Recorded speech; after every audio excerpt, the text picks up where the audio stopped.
Hello mga ka-vlog! For today's video, nagluluto si Habi ng masarap na ginisang munggo na may karne. Pero dahil maraming customer sa tindahan, hindi siya makasabay kumain. Kaya solo meal muna tayo today. Samahan niyo ako! Today's ulam is ginisang munggo with karne. Isa talaga ito sa mga comfort food namin sa bahay. Kasi simple lang pero sobrang sarap.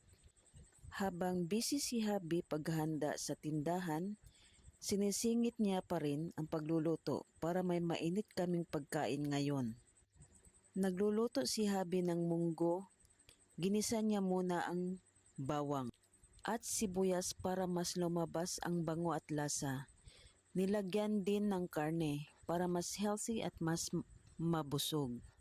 Habang kumukulo ang munggo, naamoy mo talaga yung lutong bahay vibes.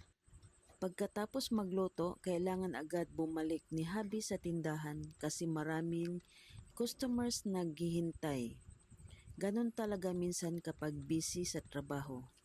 Kahit gusto mo sana kaming sabay kumain, kailangang unahin ang work.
Ayan na ang ating ginisang munggo. Mainit-init pa at perfect i-partner sa rice. Ang sarap tingnan lalo na yung malambot na munggo at karne. Simple lang pero nakakagutom talaga. Kain tayo mga ka-vlog. Solo meal muna tayo today. Habang busy si Habi sa tindahan, kahit nag-iisa akong kumakain, thankful pa rin ako kasi mainit at masarap ang pagkain.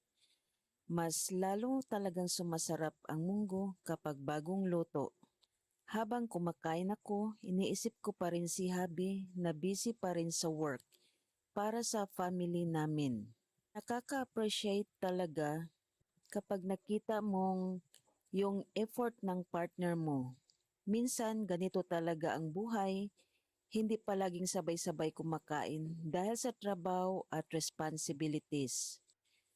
Pero kahit simple moments lang, importante pa rin yung pagmamahal at pag-aalaga sa pamilya.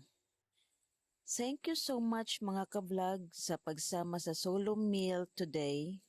At sana nag-enjoy kayo sa simple lutong bahay vlog natin.